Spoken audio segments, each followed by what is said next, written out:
മൂന്ന് കൊല്ലം കലാമണ്ഡലത്തിൽ പഠിച്ചു. അത് കഴിഞ്ഞ് പിന്നെ അവിടുത്തെ ഇരിഞ്ഞാലക്കുട 2 കൊല്ലത്തോളം ഇരിഞ്ഞാലക്കുട ഉണ്ടായി. അപ്പോൾ ഈ 2 സ്ഥാപനങ്ങളിൽ പഠിച്ച സ്ഥാപനങ്ങളിൽ തമ്മിലുള്ള അവിടുത്തെ എന്താ പറയുക ഗുരുകുല സമ്പ്രദായം ഏകദേശം ഒരേ സമ്പ്രദായം തന്നെയാണ്. മാറ്റങ്ങളൊന്നുമില്ല, സമയത്തിനും കാര്യങ്ങൾക്കൊന്നും മാറ്റങ്ങളൊന്നുമില്ല. അവിടെ അതെ 4, 4:30, 5 മണിയായാൽ അവിടെ സാധകം തുടങ്ങും. ഇരിഞ്ഞാലക്കുട 6 മണി വരെയൊക്കെ അവിടെയും സാധകം ഉണ്ടാവും. ക്ലാസ്സിൻ്റെ സമയവും ഏകദേശമൊക്കെ. കാരണം ഈ കലാമണ്ഡലത്തിലുള്ള വേഷം അധ്യാപകരനെ ആയിരുന്നു അന്ന് പള്ളിപ്പുറം ഗോപാലനാരാശാനായിരുന്നു പ്രിൻസിപ്പാൾ. പിന്നെ അദ്ദേഹത്തിൻ്റെ താഴെ കലാമണ്ഡലം കുട്ടൻ എന്ന് പറയും, ഈ ഗോപിയാശാൻ്റെ ഒക്കെ ഒപ്പം പഠിച്ച അദ്ദേഹമായിരുന്നു അവിടുത്തെ പ്രധാന അധ്യാപകൻ. പ്രിൻസിപ്പാൾ പള്ളിപ്പുറം ഗോപാലനാരാശാനായിരുന്നു. അപ്പോൾ ഏകദേശം സമ്പ്രദായമൊക്കെ ഒരേ മാതിരി തന്നെയാണ്. അപ്പോൾ വേഷമായാലും വേണ്ടില്ല, ചെണ്ടയായാലും വേണ്ടില്ല, മദ്ദളായാലും വേണ്ടില്ല. മദ്ദളത്തിന് അവിടെ ഈശ്വരവാര്യമായിരുന്നു കലാമണ്ഡലം ഈശ്വരവാര്യർ. പാട്ടിന് കലാനിലയം ഉണ്ണികൃഷ്ണനായിരുന്നു അന്ന്. അവിടെ പിന്നെയാണ് അദ്ദേഹത്തിന് കലാമണ്ഡലത്തിൽ ജോലി കിട്ടിയിട്ട് ഇങ്ങോട്ട്. ഈ 2 സ്ഥാപനങ്ങളിലും പഠിച്ചു എന്ന് പറഞ്ഞല്ലോ. അപ്പോൾ ഇതിൻ്റെ ഇടയിൽ ഏത് സമയത്താണ് അരങ്ങേറ്റം ഉണ്ടായത്? അരങ്ങേറ്റം ഞാൻ ഇരിഞ്ഞാലക്കുട പഠിക്കുമ്പോഴാണ്. ഇവിടുന്ന് അരങ്ങേറ്റം ഉണ്ടായില്ല. കലാമണ്ഡലത്തിൽ നിന്ന് അരങ്ങേറ്റം പിന്നെ കഴിയണതിൻ്റെ മുമ്പ് ഞാൻ പോന്നു. പിന്നെ ഇരിഞ്ഞാലക്കുട വെച്ചിട്ടാണ് പുറപ്പാട് മേളപ്പദം. അതിന് പുതുളാശാൻ്റെ സമ്മതപ്രകാരം പുതുളാശാൻ വന്നിരുന്നു. പിന്നെ പുറപ്പാട് മേളപ്പദവും പിന്നെ ഒരു കഷ്ണം കളിക്ക് ഉത്തരാസ്വയംവരം ആയിരുന്നു അന്ന് കഥ. അതിൽ ഈ ഉത്തരൻ്റെ ഭാഗം അരവിന്ദമൊഴിമാരെ എന്ന് പറഞ്ഞിട്ടൊരു പദമുണ്ട്. അതെ, അതിന് കുട്ടൻ. അതെ അതെ, അങ്ങനെയാണ് അരങ്ങേറ്റത്തിന് ഉണ്ടായത്. അതെ. അതിനുശേഷം പിന്നെ അവിടുന്ന് പോന്നു. പിന്നെ ഇവിടെ സാധാരണ പുറംകളികൾക്കൊക്കെ പങ്കെടുക്കാൻ തുടങ്ങി. അത്യാവശ്യം പുറംകളികൾക്ക് എന്ന് പറഞ്ഞാൽ കൊട്ടാൻ തരാവിലൊക്കെ കമ്മിയാണ്. ഈ ഒന്നുകിൽ പുറപ്പാടോ ഇല്ലെങ്കിൽ പിന്നെ ഡബിളിന് താളം പിടിക്കാൻ നിൽക്കുക, അങ്ങനെയൊക്കെ ഒരു 80-81 കാലഘട്ടം വരെ അത്യാവശ്യം നാട്ടിൽ കളികൾക്ക്. പിന്നെ ആശാൻ്റെ കൂടെ കുറേ കളികൾക്ക് പങ്കെടുത്തിട്ടുണ്ട്. വിജയേഷനും ഞാനും ഒരേ എന്താ പറയേണ്ടത് അനവധി കളികൾക്ക് ആശാൻ ഒപ്പം കൊണ്ടുപോയിട്ടുണ്ട്. അനവധി കളികൾക്ക് കൊണ്ടുപോയിട്ടുണ്ട്. അവിടെ നമ്മൾ 2 കൊല്ലം ദാസേട്ടൻ അവിടെ കഴിഞ്ഞ് പിന്നെ നമ്മളുടെ പുറത്ത് പല സ്ഥലങ്ങളിലുമായിട്ടാണ് പിന്നെ കളികളിലൊക്കെ പങ്കെടുത്തതെന്ന് പറഞ്ഞു. അന്ന് ദാസേട്ടൻ ആരുടെയൊക്കെ ഒപ്പം, ആശാന്മാരുടെ ഒപ്പം, അതുപോലെ തന്നെ നമ്മുടെ നാട്ടിൻ പുറത്ത് ആൾക്കാർക്ക് താല്പര്യമുള്ള കഥകൾ, അങ്ങനെയുള്ള കഥകൾ, അതിൻ്റെ കാര്യങ്ങൾ, പിന്നെ എത്ര കാലം പുറത്ത് അങ്ങനെ അരങ്ങുകൾ, അതിൻ്റെ കുറിച്ചുള്ളതൊക്കെ ഒന്ന് വിശദീകരിക്കും. ഇങ്ങനെ അവിടുത്തെ ഏകദേശം 2 കൊല്ലത്തോളം ഞാൻ ഇരിഞ്ഞാലക്കുട. അന്ന് ആ കാലത്ത് എനിക്ക് അനവധി കളികൾക്ക് കൊട്ടാൻ തരായി. അങ്ങനെ ചൊല്ലിയാട്ടത്തിനും കൊട്ടാൻ തരായി പിന്നെ പള്ളിപ്പുറം ഗോപാലനാരാശാൻ ഇടയ്ക്ക് ചൊല്ലിയടിക്കാൻ വരും. പിന്നെ കുട്ടനാശാൻ്റെ നല്ല ചൊല്ലിയാട്ടം ആയിരുന്നു കുട്ടനാശാൻ്റെ. പഠിപ്പിക്കാൻ കേമനായിരുന്നു കുട്ടനാശാൻ. നല്ല ഇരുത്തം വന്ന ഒരു അധ്യാപകൻ തന്നെയായിരുന്നു. ആദ്യാവസാന വേഷങ്ങളൊക്കെ അതിനൊക്കെ അന്ന് എനിക്ക് കൊട്ടാൻ പിന്നെ തരായിരുന്നു. കുഞ്ചുണ്ണേട്ടൻ്റെ കളരിയിൽ പിന്നെ കുഞ്ചുണ്ണേട്ടൻ എന്നെ നല്ലോണം കുട്ടിച്ചേരുന്നു നടത്തും. അങ്ങനെ കളികൾക്കും പിന്നെ ആ ഭാഗത്തേക്കൊക്കെ പിന്നെ എന്താ പറയേണ്ടത് ഇരിഞ്ഞാലക്കുട കുറച്ചങ്ങോട്ട് തെക്കോട്ട് നല്ല കളികൾ അന്ന് പിന്നെ ഈ കലാനിലയം ട്രൂപ്പിന് ഉണ്ടായിരുന്നു. അന്ന് കലാനിലയം ട്രൂപ്പിന് ഇപ്പോൾ പുറത്തുനിന്ന് ആൾക്കാർ, ഇപ്പോൾ വൈക്കം കരുണാകരനാരാശാൻ ഈ ട്രൂപ്പിൻ്റെ പ്രധാന ഇതായിരുന്നു. ഗോപാലനാരാശാൻ, പള്ളിപ്പുറം ആശാൻ, ഗോപാലനാരാശാൻ, കുട്ടനാശാൻ, കരുണാകരനാരാശാൻ, പിന്നെ ഒരു വേങ്ങൂര് രാമകൃഷ്ണൻ ഉണ്ടായിരുന്നു, താടിക്കാരനായിരുന്നു. അദ്ദേഹം പല്ലിയാട്ടോ മരിച്ചു. അദ്ദേഹമൊക്കെ ആയിരുന്നു അന്നത്തെ പിന്നെ ആ ട്രൂപ്പിലത്തെ. അപ്പോൾ അവരുടെയൊക്കെ വേഷത്തിന് എനിക്ക് പിന്നെ പൂർണ്ണമായിട്ട് കൊട്ടാൻ തരായിട്ടില്ലെങ്കിലും ചില ഭാഗങ്ങൾക്കൊക്കെ ഞാനും 2ാം തരം ചെണ്ടക്കാരനായിട്ടാണ് എനിക്ക് കൊട്ടാനുള്ളൊരു ചാൻസ് അന്ന് കിട്ടിയിട്ടുണ്ട്. പിന്നെ നമ്മുടെ നാട്ടിൽ പിന്നെ പുതുളാശാൻ്റെ കൂടെ കുറേ കളികൾക്ക് പങ്കെടുത്തിട്ടുണ്ട്. അതിൽ രസമായിട്ടുള്ളൊരു കാര്യം ഞാൻ പറയാം. അത് ആശാനെ അന്വേഷിച്ചിട്ട് വേഗം പറഞ്ഞുതരാം, ഒരു കഥയാണത്. കഥ വെച്ചാൽ ഉണ്ടായ സംഭവമാണ്. ആശാനെ അന്വേഷിച്ചിട്ട് കൊല്ലത്തുനിന്ന് ഒരു 3 ആൾക്കാർ കലാമണ്ഡലത്തിലെത്തി സന്ധ്യയ്ക്ക്. അപ്പോൾ ആശാൻ കലാമണ്ഡലത്തിലാണ് പിന്നെ ജോലി എന്നുള്ള ഇതിലാണ് കലാമണ്ഡലത്തിലെത്തി. അതെ. അപ്പോൾ കലാമണ്ഡലത്തിൽ നിന്നുള്ള അധികാരികൾ പറഞ്ഞു ഇവിടെ അല്ല, ഇവിടെ ജോലിയില്ല, ആശാൻ കവളപ്പാറയാണ് താമസം, അവിടെ പോയാൽ കാണാം എന്ന് പറഞ്ഞിട്ട് ആശാൻ കവളപ്പാറയ്ക്ക് എത്തി. അന്ന് ഞാൻ അവിടെ കവളപ്പാറ പിന്നെ ഒരു ഇല്ലത്ത് തീയന്നൂർ മനക്കിൽ പഴയ ശബരിമല മേശാന്തി അവിടെ ഒരു വേളിയോ എന്തോ ആണ്, അവിടെ ഒരു കുചേലവൃത്തം ഞാൻ കളിയുണ്ട്. ഞാനായിരുന്നു ചെണ്ടയ്ക്ക്. അപ്പോൾ അന്ന് പിന്നെ കളിയുള്ള ദിവസം ഞാൻ കവളപ്പാറയിൽ നിന്നാണ് വൈകുന്നേരം ഞാൻ പോവുകയും ചെയ്തത്. ശരി ശരി. കളിക്ക് അവിടെ നിൽക്കുമ്പോഴാണ് പിന്നെ ഒരു രാമകൃഷ്ണൻ എന്ന് പറയും, ആശാൻ്റെ ഒരു സിൽബന്തിക്കാരനാണ്. അയാൾ വന്നിട്ട് പറഞ്ഞു കളി കഴിഞ്ഞാൽ പിന്നെ ആശാൻ അങ്ങോട്ട് തന്നെ ചെല്ലാൻ പറഞ്ഞു, നാളെ കൊല്ലത്ത് കളിയുണ്ട്, അതിന് പോവാനാണ്. കളി കഴിഞ്ഞു. ഈ കവളപ്പാറ ഈ മനക്കിലത്തെ കുചേലവൃത്തം മാത്രമേ ഉള്ളൂ. അത് കഴിഞ്ഞ് ഞാൻ കവളപ്പാറയ്ക്ക് തന്നെ പോയപ്പോൾ ആശാൻ പറഞ്ഞു രാവിലെ കൊല്ലത്തേക്ക് പോകണം, 2-3 ആൾക്കാർ വന്നിട്ടുണ്ട്. അപ്പോൾ അവരവിടെ തന്നെ നിൽക്കുകയാണ്. ആശാൻ്റെ വീട്ടിൽ രാത്രി പിന്നെ എവിടേക്കാണ് പോകണത്, ഒപ്പം പോവാം എന്നുള്ള നിലയ്ക്ക് അവിടെ തന്നെ നിൽക്കുകയാണ്. രാവിലെ കൊല്ലത്തേക്ക് പോകണം. അപ്പോൾ എനിക്ക് അന്ന് സ്വന്തമായിട്ട് ചെണ്ട ആയിട്ടില്ല. ഞാൻ ഈ ഒരു കളിക്ക് വേണ്ടിയിട്ട് ബലരാമേട്ടൻ്റെ നിന്നാണ് ഞാൻ ചെണ്ട വാങ്ങി. ഇനിയിപ്പോൾ ബലരാമേട്ടൻ ഇനി പിറ്റേ ദിവസം പരിപാടി ഉണ്ടോ ഇല്ലേ എന്നൊന്നും അന്നൊന്നും ഇപ്പം അപ്പം വിളിച്ച് പറയാനുള്ള സൗകര്യമില്ലല്ലോ. ഞാൻ ഏതായാലും ഇപ്പോൾ ആശ അങ്ങനെ പറഞ്ഞതുമാണ്. എനിക്ക് പറ്റില്ല, അല്ല അതൊന്നും ഒരു ഒഴിവൊഴിവും പറയാനും പറ്റില്ലല്ലോ. അങ്ങനെ ആശാൻ്റെ കൂടെ കൊല്ലത്തേക്ക് ഷൊർണൂർ സ്റ്റാൻഡിലെത്തി. ഷൊർണൂർ സ്റ്റാൻഡിലെത്തിയപ്പോൾ ആശാൻ എന്ത് പറഞ്ഞു, ട്രെയിനൊന്നും ഇപ്പം ഇല്ല, ഇനിയിപ്പോൾ ട്രെയിനിനൊക്കെ പോയി എപ്പോഴാണ് ട്രെയിനൊന്നും അറിയില്ല, കളിസ്ഥലത്തേക്ക് എത്താൻ ബുദ്ധിമുട്ടാവും, അതുകൊണ്ട് ടാക്സി പിടിക്കുക എന്ന് പറഞ്ഞ് കവളപ്പാറക്കാരൻ തന്നെ ഒരു ഗോപി എന്ന് പറഞ്ഞിട്ടൊരു ടാക്സി ഡ്രൈവറുണ്ട്, ഷൊർണൂർ ടാക്സിക്കാരനാണ്, സ്റ്റാൻഡിലുണ്ടാവും. അയാളെ വിളിച്ചു, ആശാൻ അറിയണ ആളാണ്. അയാളെ വിളിച്ച് അങ്ങനെ നിൽക്കുമ്പോൾ ശിവരാമേട്ടൻ ഏതായാൽ ഈ കളിക്ക് പോണ ആളാ. മൂപ്പര് ചെർപ്പശ്ശേരി ബസ്സിൽ നിന്ന് ഷൊർണൂർ ഇറങ്ങി കണ്ടപ്പോൾ മൂപ്പരും കൂട്ടി. അപ്പോൾ കലാമണ്ഡലത്തിൽ നിന്ന് അപ്പുട്ടി പുതളാശാനെയും അന്ന് പിന്നെ ആശാൻ്റെ കൂടെ മദ്ദളത്തിന് ഒരു പിന്നെ മാറ്റക്കാരൻ നടരാജൻ എന്ന് പറഞ്ഞിട്ട് തൃപ്പലമണ്ട നടരാജവാര്യർ, അന്ന് അവിടെ അയാളവിടെ പഠിക്കണ കാലമാണ് അയാളും. അപ്പം ഞാനും പുതളാശാനും അപ്പുട്ടി പുതളാശാനും ശിവരാമേട്ടനും ഈ നടരാജനും 5 ആൾ. ഇവരോട് കൂട്ടാൻ വന്ന ആൾക്കാരോട് അവർക്ക് പിന്നെ എപ്പത്തിയാലും വിരോധമില്ല. ഇത് കളിക്കെത്തേണ്ട സമയം നമുക്കാണല്ലോ ആവശ്യം, വൈകുന്നേരത്തിന് എത്തുക. നേരെ ഷൊർണൂരിൽ നിന്ന് വിട്ടു കൊല്ലത്തേക്ക് ഈ ടാക്സിയിൽ, ഈ ഗോപി എന്ന് പറഞ്ഞ ആളുടെ വണ്ടിയിൽ വിട്ടു. സന്ധ്യാമളിക്ക് കൊല്ലത്തെത്തി.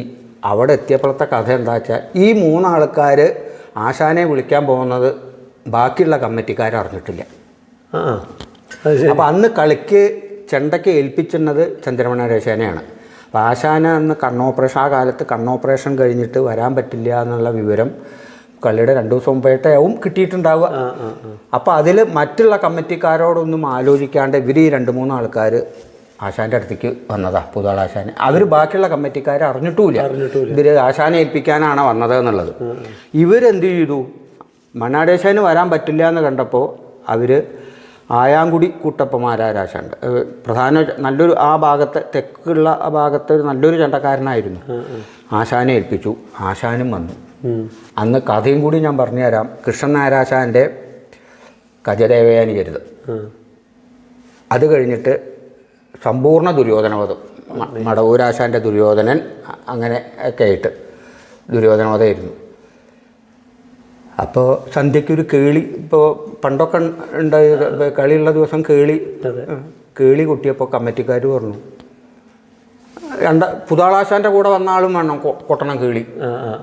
അങ്ങനെ പതിവുണ്ടോ ഈ 2 കേളി? ഇത് സാധാരണ കളിക്കൊരു കേളി, സന്ധ്യക്കേളി എന്ന് പറഞ്ഞു. ഞാനും കേളി കൊട്ടി പോന്നു. അതൊക്കെ കഴിഞ്ഞ് കുട്ടന്മാരാശാൻ പറഞ്ഞു, ആശാനോട് ചോദിച്ചു, ആശാൻ ഇങ്ങനെ ആദ്യത്തെ കഥയ്ക്ക് പൊക്കോളൂ, ഞാൻ 2ാമത്തെ കഥയ്ക്ക് കൊട്ടിക്കോളാം എന്ന് പറഞ്ഞ് ആദ്യത്തെ കഥയ്ക്ക് ആയാങ്കുടി ആശാനും മദ്ദളം കലാനിലയം ബാബു എന്ന് പറഞ്ഞിട്ടൊരു മദ്ദളക്കാരുണ്ട്. അവരും കൂടി ആദ്യത്തെ കഥ കഴിച്ചു. രണ്ടാമത്തെ കഥയ്ക്കാണ് പുതാളാശാനും അവർ എന്നിട്ട് പോവുകയും ചെയ്തു കേട്ടോ. ഈ ആദ്യത്തെ കഥ കഴിഞ്ഞപ്പോൾ കൃഷ്ണനാരാശാൻ്റെ കജദേവേനിയായിരുന്നു. അത് കഴിഞ്ഞപ്പോൾ പോവുകയും ചെയ്തു. ശിവരാമേട്ടൻ്റെയും ഇവർ രണ്ടാളും കൂടിയായിരുന്നു. അത് കഴിഞ്ഞപ്പോൾ അവർ പോയി. പിന്നെ ഈ പുതാളാശാൻ ചെണ്ടയ്ക്ക് പുതാളാശാനും ഞാനും മാത്രമേ ഉള്ളൂ. മദ്ദളത്തിന് അപ്പുതാളാശാനും. അങ്ങനെ ദുര്യോധനവധവും കഴിഞ്ഞു. കളി കഴിഞ്ഞ് നോക്കുമ്പോൾ ഈ മൂന്നാളെ അവിടെ കാണാനില്ല. ആശാനെ വിളിക്കാൻ വന്ന ആൾക്കാരെ മൂന്നാളി അവിടെ കാണാനില്ല. ഞങ്ങൾക്ക് ആർക്കും കാശുമില്ല. അതൊന്നും ഞങ്ങൾ അറിഞ്ഞിട്ടില്ല. ഇവർ ആശാനെ ഏൽപ്പിക്കാൻ പോയതൊന്നും ഞങ്ങൾ അറിഞ്ഞിട്ടില്ല. ഞങ്ങളിനി കമ്മിറ്റി കൂടട്ടെ. ആയാങ്കുടി ആശാനെ ഞങ്ങൾ ഏൽപ്പിച്ചു. അദ്ദേഹത്തിനെ പറഞ്ഞയക്കുകയും ചെയ്തു, വിളിക്കയച്ചും ചെയ്തു. പിന്നെ ഞങ്ങൾക്കിതറിയില്ല. ആ ഏൽപ്പിക്കാൻ വന്ന ആളെ അവിടെ ഒന്നും കാണാനില്ലേ. അവർ മുങ്ങി. അവസാനം ആശാൻ പറഞ്ഞു, ഒരു കാര്യമുണ്ട്, ഞങ്ങളുടെ പൈസ അവിടെ ഇരിക്കട്ടെ, ആ ഡ്രൈവറുടെ പൈസ എത്രയാണെന്ന് ചോദിച്ചിട്ട് അയാൾക്ക് കൊടുക്കാൻ പറഞ്ഞു കമ്മിറ്റിക്കാരോട്. ഡ്രൈവറെ വിളിച്ചു. ആ ഡ്രൈവറുടെ പൈസ, കാറിൻ്റെ കാശ് അവർ കൊടുത്തു. അപ്പോൾ അവർ പറഞ്ഞു, ആശാൻ ഞങ്ങൾ ഒരാഴ്ചയുടെ ഉള്ളിൽ തീരുമാനിച്ചിട്ട് കാശ് അവിടെ കൊടുന്നു തരാം, വീട്ടിൽ കൊടുന്നു തരാം.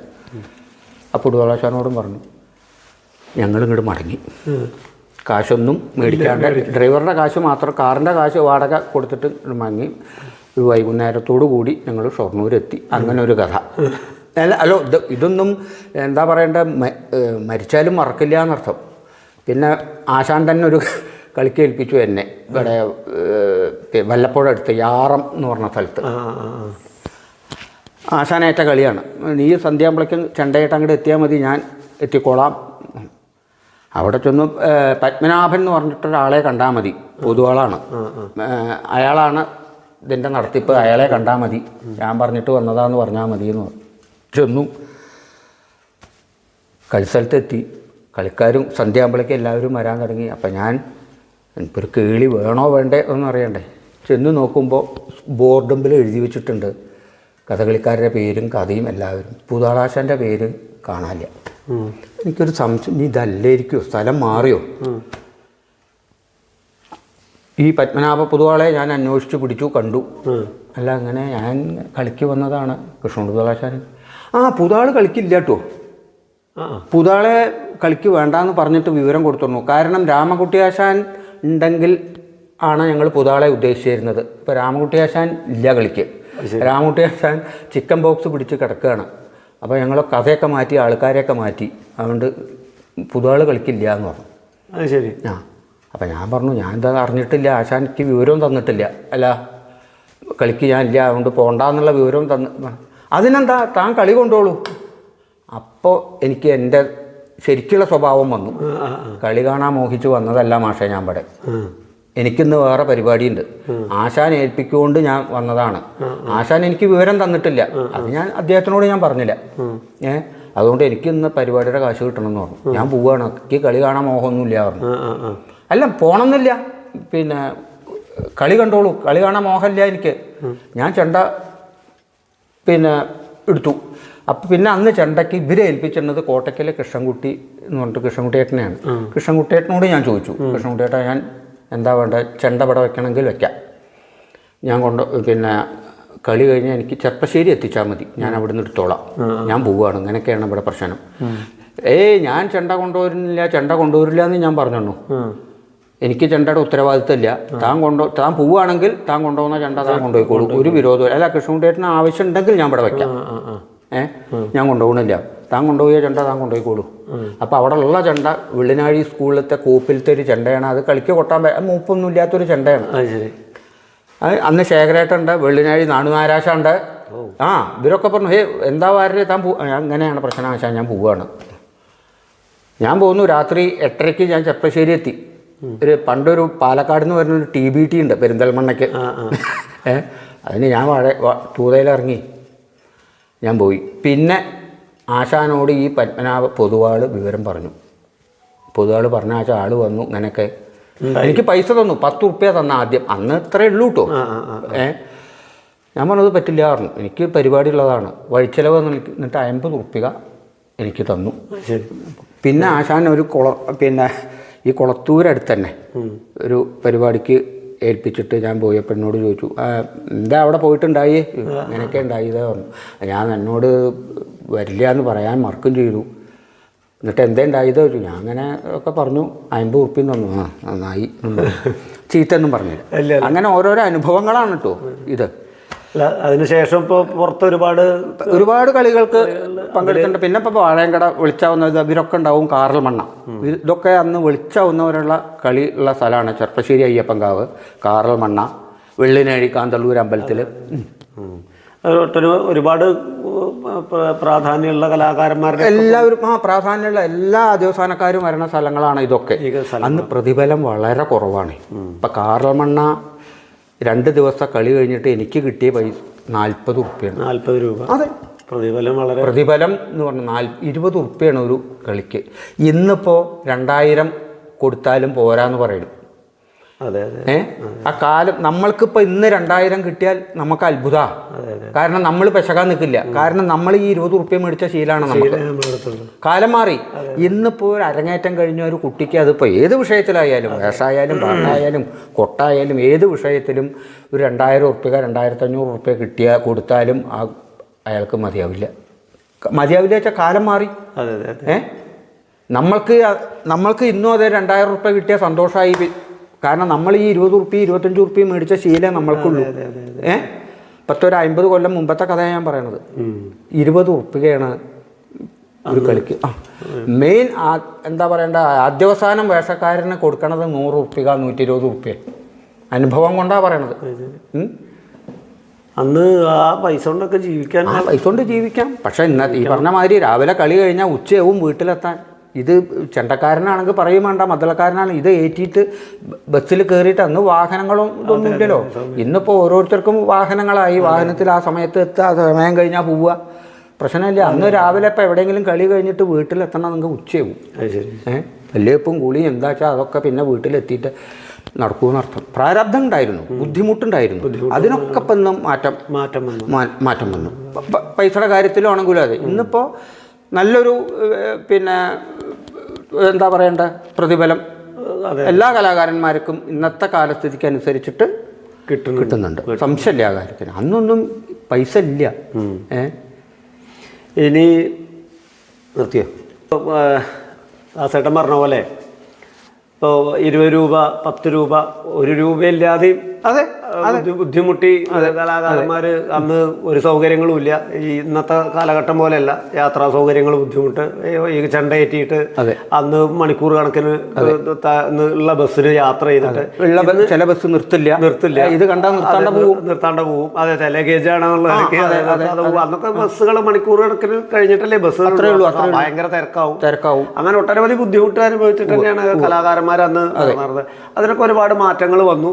സ്വാഭാവികമായിട്ടും ഇന്ന് ഇപ്പോൾ ഒരു കലാകാരൻ, ഇനിയിപ്പോൾ അറിയപ്പെടണതല്ലാത്ത കലാകാരന്മാർക്ക് തന്നെ ആളുകൾ ഇപ്പോൾ വിളിച്ചിട്ടുണ്ടെങ്കിൽ ഒരു കലാകാരൻ ഒരാൾ വന്നതാണല്ലോ. എന്തായാലും ഇപ്പോൾ ഒരാളുടെ കൂലി എന്നുള്ള നിലയ്ക്കെങ്കിലും അത്യാവശ്യം ഒരു 2000-2500 ഒക്കെ ഇന്ന് കൊടുത്ത് നല്ല ഒരു കാലഘട്ടത്തിലാണ് ഇന്ന്. സൗകര്യങ്ങളും കൂടി എല്ലാവർക്കും, വാഹനങ്ങളും 2 വീലർ ആണെങ്കിലും 4 വീലർ ആണെങ്കിലും എല്ലാവരുടെ അടുത്തും അതിനുള്ള സൗകര്യങ്ങളും എല്ലാവരും ഉണ്ടെന്ന്. ഈ പശ്ചാത്തലത്തിൽ ഇപ്പോൾ അന്നത്തെ ഒരു മാറ്റം എന്ന് പറഞ്ഞിട്ടുണ്ടെങ്കിൽ ഇപ്പോൾ സാമ്പത്തികമായിട്ടുള്ള മാറ്റങ്ങൾ നമ്മൾ കണ്ടു. എന്ന് ഈ സാമൂഹികമായിട്ടുള്ളതെന്ന് വെച്ചിട്ടുണ്ടെങ്കിൽ അല്ലെങ്കിൽ പശ്ചാത്തലം അതിന് അന്നൊക്കെ ഇപ്പോൾ ഒരു കലാകാരൻ ചെല്ലുമ്പോൾ ചിലപ്പോൾ നമ്മൾ വെയിലാണെങ്കിലും അല്ലെങ്കിൽ മഞ്ഞാണെങ്കിലും മഴയാണെങ്കിലും ഒക്കെ വെറും എന്തായാലും പറയുക ഓലമേഞ്ഞ ഇന്നത്തെ അങ്ങനെ ഒരു മാറ്റം ഉണ്ടാവുമല്ലോ. ഇന്നത്തെയും തമ്മിലുള്ള മാറ്റം അതൊന്ന് പറഞ്ഞാൽ. ഇന്നത്തെ മാതിരിയുള്ള ഒരു സൗകര്യങ്ങൾ പണ്ടുണ്ടായിരുന്നില്ല. പണ്ടിപ്പോൾ ഒരു കളി നടത്തുകയാണെന്നുണ്ടെങ്കിൽ ഒരു അണിയറ ഈ സ്റ്റേജിനോട് ചേർന്നിട്ട് ഒരു അണിയറ. അതും അണിയറ എന്ന് പറയാൻ ഈ എന്താ പറയേണ്ടത്, ഈ പട്ടല്ലേ നമ്മൾ ഈ ഇതിനൊക്കെ പെരമേയാനൊക്കെ പണ്ട് ഈ തെങ്ങും പട്ടല്ല, അതുകൊണ്ട് ഒരു മറ കെട്ടും അത്യാവശ്യം. പിന്നെ ഈ തെങ്ങിൻ്റെ പട്ടണമൊക്കെ സൈഡിലൊക്കെ മറിച്ചിട്ട് അങ്ങനെ ഒരു സൗകര്യം. ടാർപ്പാളിന് അതൊന്നും അന്ന് കാര്യമായിട്ടൊന്നുമില്ല. സാധാരണ പായ, പുൽപ്പായ അല്ലെങ്കിൽ ഈ മറ്റേ കരിമ്പന ഓലപ്പായ ഉണ്ടല്ലോ, അത് വിരിക്കുക. ചുട്ടിക്കാരൻ ഇരിക്കാനും വേഷക്കാർക്ക് കിടക്കാനും അതൊക്കെ അത്രേ ഉള്ളൂ. ഈ ടാർപ്പാളിൻ്റെ ഇതൊന്നും അന്ന് അധികം ഇല്ല. ഈ ഇങ്ങനെ ഒരു മഞ്ഞെന്തൊന്നും കൊള്ളാതിരിക്കാൻ, എന്നാലും കൊള്ളും, വേറെ വിഷയം. പിന്നെ ഒരു പട്ടി, അതുമാതിരി തന്നെ കളിപ്പന്തലും, 4 കാലും ഒരു പന്തലും. അത് നല്ല കാറ്റൊക്കെ ഉണ്ടെങ്കിൽ അത് ഈ പാറിപ്പോയ അനുഭവങ്ങളുണ്ട്. സൈഡ് മറക്കില്ല. പിന്നെ മൈക്ക ഒന്നേ ഉണ്ടാവും പാട്ടുകാരന്. ഒറ്റ മൈക്ക, അത് 2 പാട്ടുകാരൻ്റെയും സെൻറ്ററിൽ വെക്കും. ഇന്നിപ്പോൾ 2 മൈക്കയായി. ചെണ്ടക്കാരന് മൈക്ക, മദ്ദളക്കാരന് മൈക്ക, അരങ്ങത്ത് സൗകര്യങ്ങൾ, പിന്നെ ഫാന്, കൂളറ്. അന്ന് ഇതൊന്നുമില്ല. ഫാൻ തന്നെ ഇല്ല എന്നർത്ഥം. അത് അണിയറയിലും ഇല്ല, അരങ്ങത്തും ഇല്ല. ഫാനിൻ്റെ പരിപാടിയേ ഇല്ല. ചൂടാണെങ്കിൽ വേർത്തൊലിച്ചപ്പോൾ വേഷക്കാരൊക്കെ ആണെന്നുണ്ടെങ്കിൽ പിന്നെ വീശി കൊടുക്കുക ചെയ്യാം. ഈ വാല എന്ന് പറയും. ഈ നമ്മൾ ഈ ഉടുത്ത് കെട്ടണതിൻ്റെ അടിയിൽ വെക്കണ ഈ തുണി ഉണ്ടല്ലോ, അതിന് ഈ വാല എന്നാണ് കഥകളി ഭാഷയിൽ പറയുക. അതുകൊണ്ട് വേഷക്കാരൻ അരങ്ങത്തുനിന്ന് വന്നാൽ, അണിയറയിൽ വന്നാൽ ഇത് വീശി കൊടുക്കുക. ഈ ഫാനും കാര്യങ്ങളും അതൊന്നുമില്ല. ഈ പന്തലും അതെ, ഒരു എന്താ പറയണ്ട, ഒരു പിന്നെ 4 കാലുമ്പിൽ 2 ഇതും വെച്ചിട്ടൊരു സാധാ ഒരു പന്തല്, അത്രേ ഉള്ളൂ. കൊട്ടുകാരിപ്പോ വേർത്താലും പ്രശ്നങ്ങളൊന്നുമില്ല. കാരണം വേഷക്കാരൻ വേഷത്തിടണമെങ്കിൽ വേഷം മുഴുവൻ വേഷം മാത്രമല്ല, കാരണം ഈ കുപ്പായങ്ങളും ഇതൊക്കെ വരണതല്ലേ കളിക്കാനുള്ള. പാട്ടുകാർക്കും കൊട്ടുകാർക്കും ഇനിയിപ്പോൾ വേർത്താലും ഇതില്ല. കാരണം പിന്നെ ശരീരം പിന്നെ ഇതായിട്ടാണ്. അതെ. അങ്ങനെയുള്ള ഇന്നത്തെ ബുദ്ധിമുട്ടുകൾ ഇന്നിപ്പോൾ അരങ്ങത്തായാലും അണിയറയിലായാലും ഒരു ബുദ്ധിമുട്ടുമില്ല. വേഷക്കാർക്കും ഇല്ല, പാട്ടുകാർക്കും ഇല്ല, ചെണ്ടക്കാർക്കും ഇല്ല, ആർക്കും ഒരു ബുദ്ധിമുട്ടുമില്ല. എല്ലാ സൗകര്യങ്ങളും ഇന്നിപ്പോൾ അതിൽ ചെയ്യാൻ സന്നദ്ധരായിട്ടുള്ള പിന്നെ നടത്തിപ്പുകാരുമാണ്. ഇന്നത് വേണം എന്ന് പറഞ്ഞാൽ അത് ചെയ്യാനുള്ള സന്നദ്ധത അവർ കാണിക്കുന്നുണ്ട്. പ്രതിഫലം അതുമാതിരി തന്നെയാണ്. ഇപ്പോൾ ഓരോരുത്തരും പറഞ്ഞ കാശ് വാങ്ങിക്കണം, എനിക്ക് ഇത്ര ഉറപ്പ് കിട്ടണം എന്നാലേ ഞാൻ വരൂ, അത് കൊടുക്കാൻ തയ്യാറുള്ള ആൾക്കാരുണ്ട്. അതുകൊണ്ട് അവർക്ക് അതിൻ്റെ അനുഭവം ഉണ്ടാവും. ഇന്നിപ്പോൾ ആരും മോശക്കാരല്ലേ. ഒരു വിഷയത്തിലും അനവധി ചെറുപ്പക്കാർ ഇന്ന് എല്ലാ വിഷയങ്ങൾക്കും ഒരു മടിയില്ലാതെ പണിയെടുക്കാൻ പറ്റുന്ന ആൾക്കാരുണ്ട്. അതിപ്പോൾ അപ്പോൾ ദാസേട്ടാ, സ്വാഭാവികമായിട്ടും ഇപ്പോൾ നമ്മൾ കഴിഞ്ഞ ഒരു 10-40 കൊല്ലം മുമ്പത്തെ ചുറ്റുപാടല്ല ആ എന്താ പറയുക കഥകളി അരങ്ങും അല്ലെങ്കിൽ അണിയറയും അല്ലെങ്കിൽ സംഘാടകരും അതൊന്നുമല്ല. ഇപ്പോൾ മാറി. സംഘാടകരൊക്കെ വളരെ നല്ലതാണ്. സാമ്പത്തികമായിട്ടും അത് പിന്നെ ചുറ്റുപാടും പശ്ചാത്തലവും ആൾക്കാർക്ക് വരണ കൊട്ടുകാർക്കും കളിക്കാർക്കും ചുട്ടിക്കാർക്കും എല്ലാവർക്കുമുള്ള സൗകര്യങ്ങളൊക്കെ ചെയ്ത് വളരെ നല്ല രൂപത്തിലാണെന്നാണ് ഇപ്പോൾ ദാസേട്ടൻ പറയണത്. അതെ.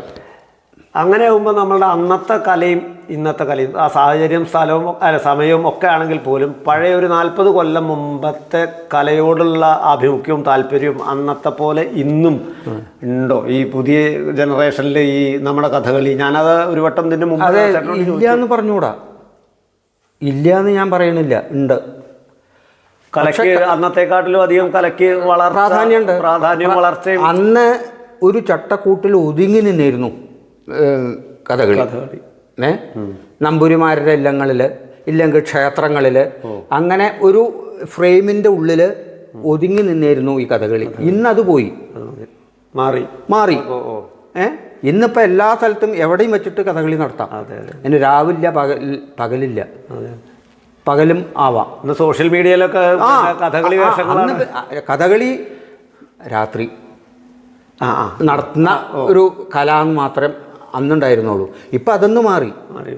പകല് പക്ഷെ അതിനനുസരിച്ചിട്ടുള്ള സാഹചര്യം ഉണ്ടാവണം. അതിലൊരു മാറ്റം വന്നിട്ടുണ്ട്. പിന്നെ കാഴ്ചപ്പാടിലും മാറ്റങ്ങൾ വന്നിട്ടുണ്ട്. പിന്നെ കഥകളിക്ക് മൊത്തം ആയിട്ട് ഇപ്പോൾ കഥകളി വേഷത്തിനായാലും പാട്ടിനായാലും കൊട്ടിനായാലും മാറ്റങ്ങൾ സ്വാഭാവികമായിട്ടും വന്നിട്ടുണ്ട്. ഒന്നുകിൽ കൊട്ടുകാരറിയാണ്ട്, ഇല്ലെങ്കിൽ പാട്ടുകാരറിയാണ്ട്, ഇല്ലെങ്കിൽ വേഷക്കാരറിയാണ്ട് എന്ന് പറയില്ലേ, അതിനൊരു മാറ്റങ്ങൾ വന്നിട്ടുണ്ട്. ഇപ്പോൾ പാട്ടുകാരാണെങ്കിൽ എല്ലാവർക്കും മനസ്സിലാവുന്ന, പണ്ട് കഥകളി പാട്ട് എന്ന് പറഞ്ഞാൽ ആർക്കും അത്ര പിടിക്കില്ല.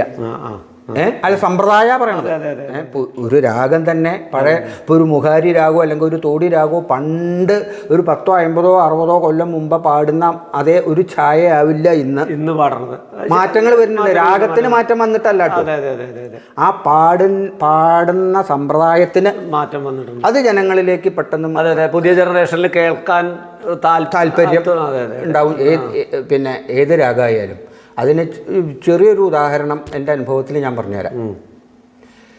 പുതാളാശാൻ്റെ മകൻ മോഹനകൃഷ്ണൻ പഠിപ്പ് കഴിഞ്ഞിട്ട് കൽക്കത്തയിൽ ശാന്തിനികേതനത്തിൽ ജോലി ഉണ്ടായിരുന്നു.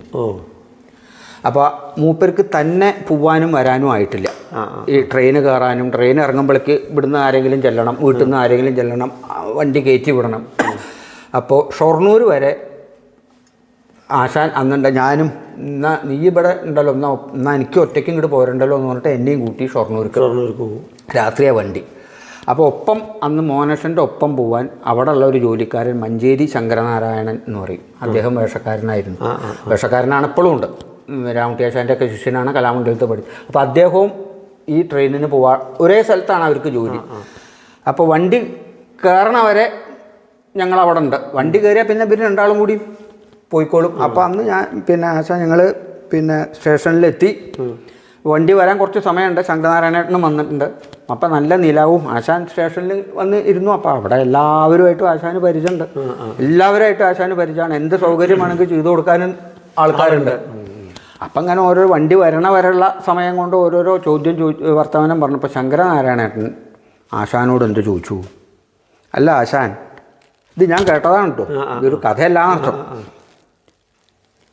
ഈ എമ്പ്രാന്തിരിയുടെ പാട്ടിനെ പറ്റിയിട്ട് നമ്പീശാശാൻ ഓരോന്ന് പറയുന്നുണ്ടല്ലോ. ഏതോ ഒരു ഇതിൽ എന്തോ എഴുതിയെന്നോട്ടെയാണ്. കഥകളി പാട്ട് ആവണില്ല, കഥകളി പാട്ടെന്ന് വ്യതിചലിച്ചും കൊണ്ടാണ് അയാൾ പാടണത് എന്നൊക്കെ. സ്വന്തം ശിഷ്യനാണല്ലോ. എന്താ അപ്പം അത്, എന്താ ആശാൻ അതിനൊന്നും പ്രതികരിക്കാത്തത്? ആശാനോട് ചോദിച്ചു. എടുത്ത വഴിക്ക് ആശാൻ പറഞ്ഞു, ശങ്കരനാരായണ, ഈ പുറപ്പാടിൽ ഒരു അടന്തപട്ടം എന്ന് പറഞ്ഞിട്ടൊരു ഇതുണ്ട് ഇല്ലേ? അടകന്നക, ഞങ്ങളുടെ ഭാഷയിലാണ് കേട്ടോ പറയണത്. അടകന്നക അടകടകന്നക അടകടതക അടകടകടതക എന്നാണ് അതിൻ്റെ എണ്ണങ്ങൾ കൊട്ടൽ. അങ്ങനെയല്ലേ ചോദിച്ചു. അതെ. എന്നാൽ അതിന് പകരം അങ്ങനെയും കൊട്ടലുണ്ട്. അത് കയ്യിമ്പിൽ വരും എന്നുണ്ടെങ്കിൽ അതിൻ്റെ ഇരട്ടിയും കൊട്ടാം. ഇത് തെറ്റെന്ന് പറയാൻ പറ്റുമോ? അടകന്നക അടകടകന്നക അടകടതക അടകടകടതക എന്നൊരു എണ്ണാണത്. അത് അവർ ചവിട്ടണേൻ്റെ ഒരു ഇതാണ് ഞങ്ങൾ കൊട്ടണത്. ചെണ്ടക്കാർ കൊട്ടണ ഒരു എണ്ണാണപ്പം ഞാൻ പറഞ്ഞത്. അത് അതിൻ്റെ ഇരട്ടിയായിട്ട് കൊട്ടണു. അതിൻ്റെയും ഇരട്ടി കൊട്ടാൻ കൈ നടക്കണമെന്നുണ്ടെങ്കിൽ പ്രാക്ടീസ് ഉണ്ടെങ്കിൽ ചെയ്യാം. അത് തെറ്റ് എന്ന് പറയാൻ പറ്റുമോ? അതെന്നെ എമ്പ്രാന്തിരി ചെയ്തിട്ടുള്ളൂ പറഞ്ഞു. അതിന് ഞാൻ എന്താ പ്രതികരിക്കേണ്ടതെന്ന് ചോദിച്ചു. അപ്പോൾ എമ്പ്രാന്തിരിക്ക് അത് പാടാനുള്ള കഴിവുണ്ട്. അങ്ങനെ പാടാനുള്ള കഴിവുണ്ട്. ഈ പറഞ്ഞ ആൾക്ക് അതിനുള്ള ഉണ്ടാവില്ല. അപ്പം ഞാൻ അടകന്നക അടകടകന്നക എന്നേ കൊട്ടലുള്ളൂ. എനിക്ക് അത്രേ കയ്യിൽ നടക്കും. എൻ്റെ ശിഷ്യന്മാർ അതിൻ്റെ അപ്പുറം കൊട്ടിയാൽ അത് കൊട്ടാൻ പാടില്ല, അത് തെറ്റെന്ന് പറയാൻ പറ്റുമോ? അതെ, എനിക്ക് ഇതിനുള്ള മറുപടി. ഇത് അനുഭവത്തിൽ പറയാണ് കേട്ടോ ഞാൻ. അപ്പം അങ്ങനെ എന്താ ഈ പറഞ്ഞതിലേക്ക് ഞാൻ പറയുകയാണ് ഓരോരോ കഥ. അപ്പോൾ ഈ പറഞ്ഞ പോലെ കൊട്ടിന് ഇതുപോലുള്ള മാറ്റങ്ങൾ എന്ന് വെച്ചിട്ടുണ്ടെങ്കിൽ ശരിക്കും പറയണമെന്നുണ്ടെങ്കിൽ ഇപ്പൊ പറഞ്ഞ അദ്ദേഹം ചോദിച്ചിട്ട് ആശാൻ മറുപടി പറഞ്ഞ പോലെ കൈവഴക്കം അതിനനുസരിച്ചുള്ള പ്രാക്ടീസ് അതിനനുസരിച്ചിട്ടുള്ള മാറ്റം വന്ന പോലെ പാട്ടിനും അതുപോലെ ബാക്കിയുള്ള ഇതിനൊക്കെ മാറ്റം വന്നിട്ടുണ്ടാവുമല്ലോ. അതിനെ കുറിച്ചിട്ടൊക്കെ ഒന്ന് അത് ഈ മാറ്റങ്ങൾ കൊട്ടിലും ഉണ്ടാവും. ഇപ്പം പണ്ട് അധികം ഈ നേർകോലയായിരുന്നു. ഈ ഉരുട്ടിക്കൊട്ട എന്ന് പറയില്ലേ, നമ്മൾ ഉരുളകോല എന്ന് പറയും. ഉരുട്ടിക്കൊട്ട സാധാരണ ഈ നേർകോലയായിരുന്നു പണ്ട് അധികം കഥകളിയിൽ.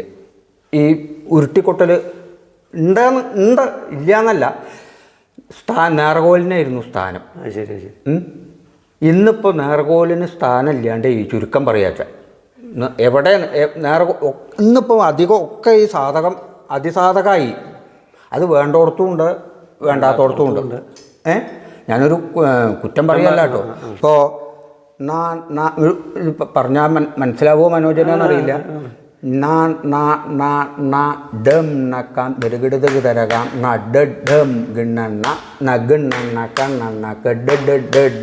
ഇതൊക്കെ നാർഗോല അധികം വരുന്നത്.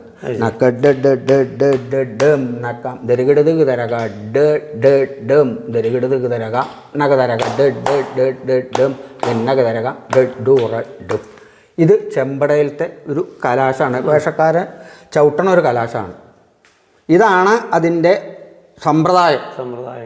ബേസ് ഇതാണ്. ഇപ്പോൾ ഒരു കുട്ടിയെ പഠിപ്പിക്കുമ്പോൾ ചെമ്പടയിലത്തെ കലാശം പഠിപ്പിക്കുമ്പോൾ ഇങ്ങനെ പഠിപ്പിക്കുക. ഇതിലധികം നേർഗോലേ വരുന്നുള്ളൂ. ഇന്നിപ്പോൾ പഠിപ്പിക്കണതടക്കം എന്താ അതിൻ്റെ ബേസ് എന്ന് ചോദിച്ചാൽ ചിലപ്പോൾ ആ കുട്ടിക്ക് മനസ്സിലാവില്ല. ഇന്നൊക്കെ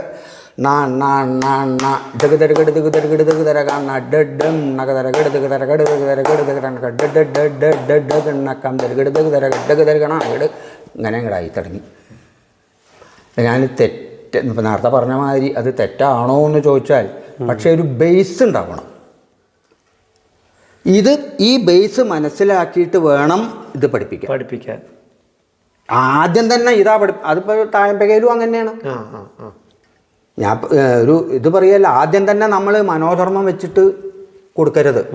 എണ്ണം നില ഇതിനൊക്കെ ഒരു കണക്കുണ്ട്. എണ്ണം കൊട്ടുക, ഒരു താളവട്ടം നില കൊട്ടുക. ഇന്നിപ്പോൾ ഈ എണ്ണം കൊട്ടിയ മനോധർമ്മ പഠിപ്പിക്കണതേ. എന്താണ് അതിൻ്റെ ഇടയിലുള്ള നില എന്നുള്ളത് ആ കുട്ടിക്ക് ചിലപ്പോൾ നിശ്ചയുണ്ടാവില്ല. ദരകിടത് തിരകാം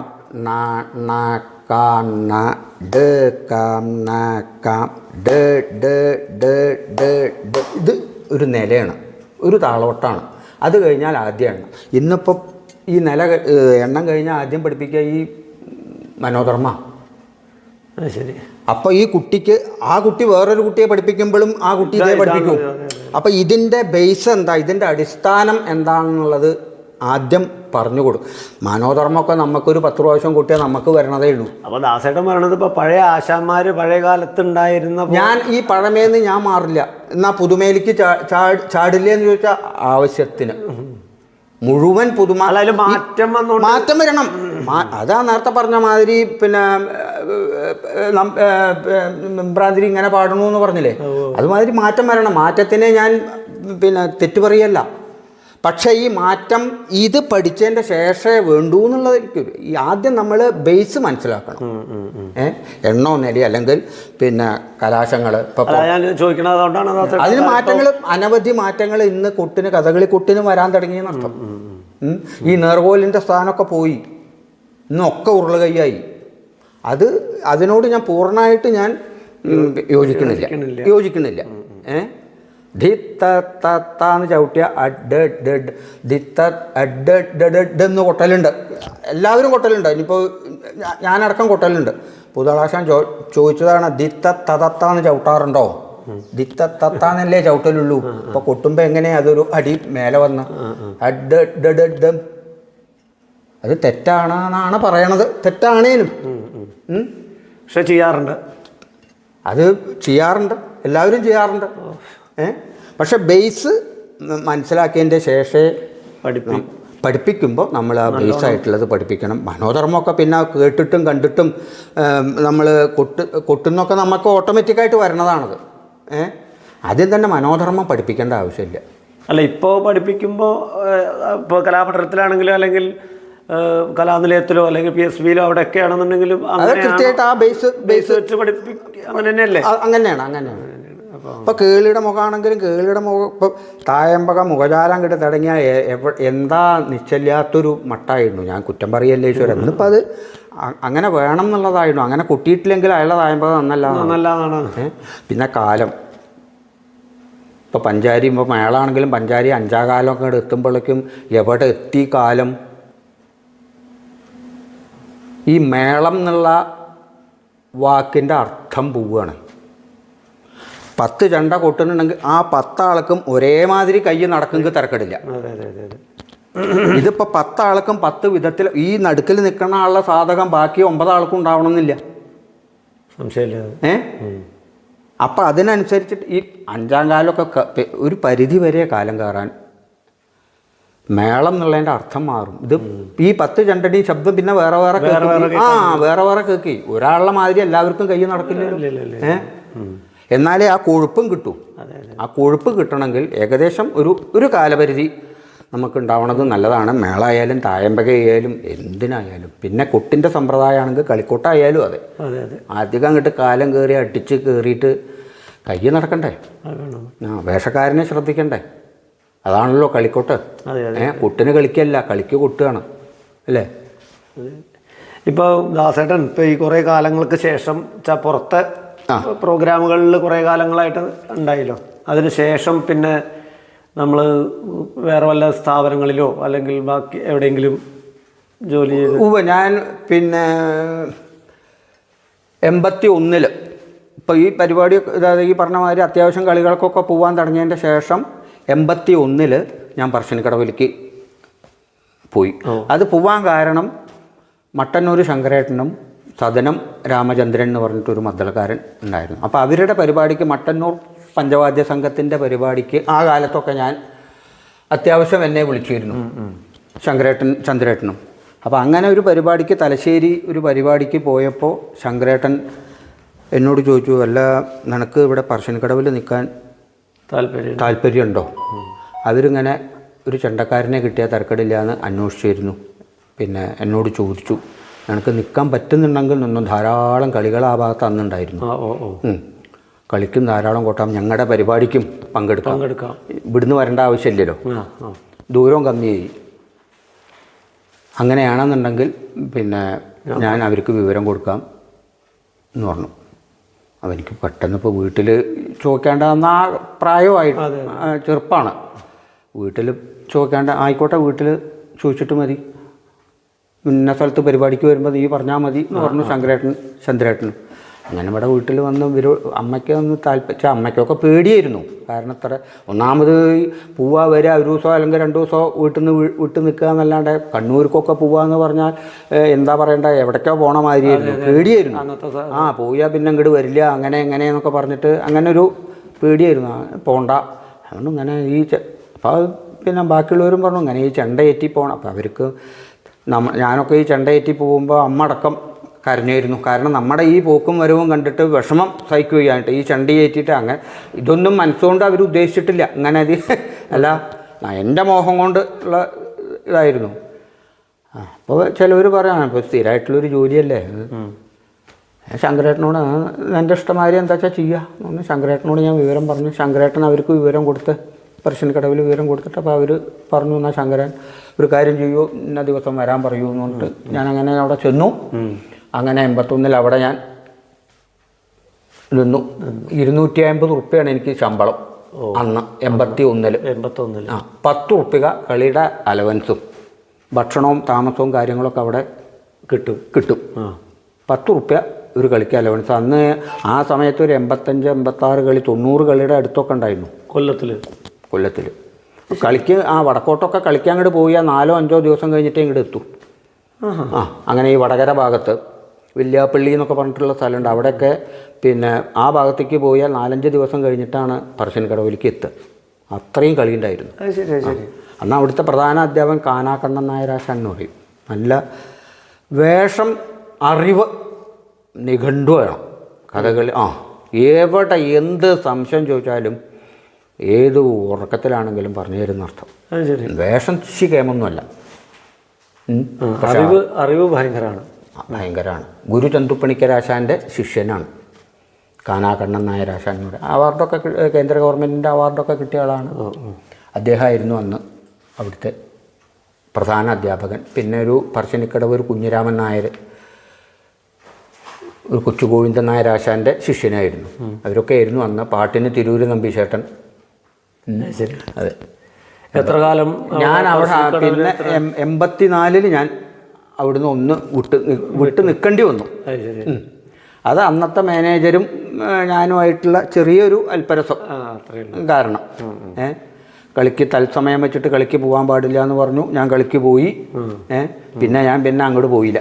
ഞാൻ നേരെ വീട്ടിലേക്ക് പോന്നു. 84 തിരിച്ചു പോന്നു. 92 വരെ ആദ്യ ഈ മൂഷികശ്രീ വീണ്ടും മൂഷികശ്രീ ആയി എന്ന് പറഞ്ഞ മാതിരി 84 മുതൽ 92 വരെ നമ്മുടെ തട്ടകത്തിൽ അത്യാവശ്യം മേളങ്ങൾക്ക് പോവും.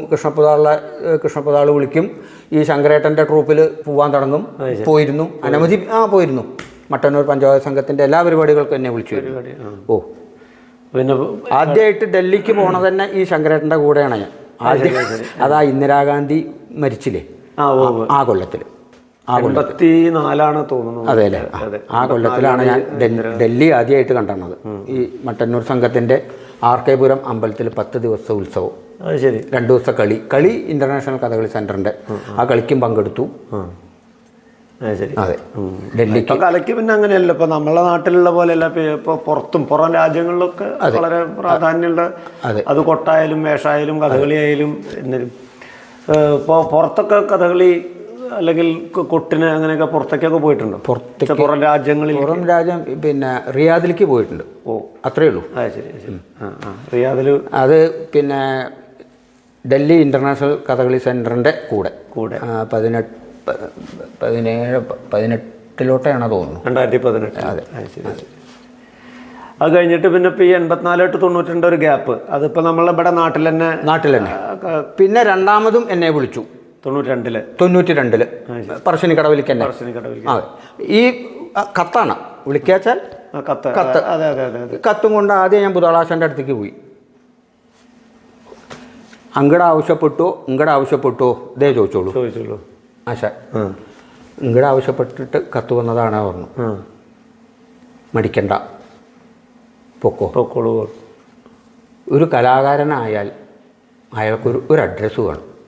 സ്ഥാപനം ഏതോ ആയിക്കോട്ടെ, ചെറുതായാലും വേണ്ടില്ല വലുതായാലും വേണ്ടില്ല, കിട്ടുന്ന ശമ്പളം ചെറുതായാലും വേണ്ടില്ല വലുതായാലും വേണ്ടില്ല, എവിടെ ചോദിച്ചാൽ അഡ്രസ്സ്. നമ്മുടെ ആവശ്യങ്ങൾ പറയുക. ഒരു 10 പറഞ്ഞാൽ ഒരു 4 അവർ അംഗീകരിക്കും. എന്നാലും വേണ്ടില്ല, പൊക്കോളാൻ പറഞ്ഞു. അങ്ങനെ രണ്ടാമതും 92 അവിടെ പോയി. 98 ഈ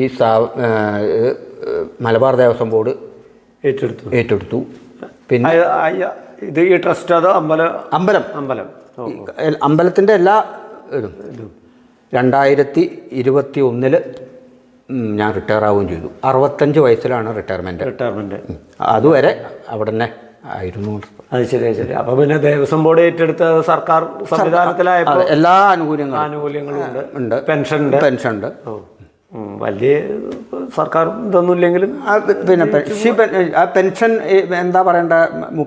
ഞാൻ പിരിയുമ്പോൾ 2021 പിരിയുമ്പോൾ എൻ്റെ ശമ്പളം 32,000 ചില്ലാനം ഉണ്ടായിരുന്നു. 33 തികയില്ല.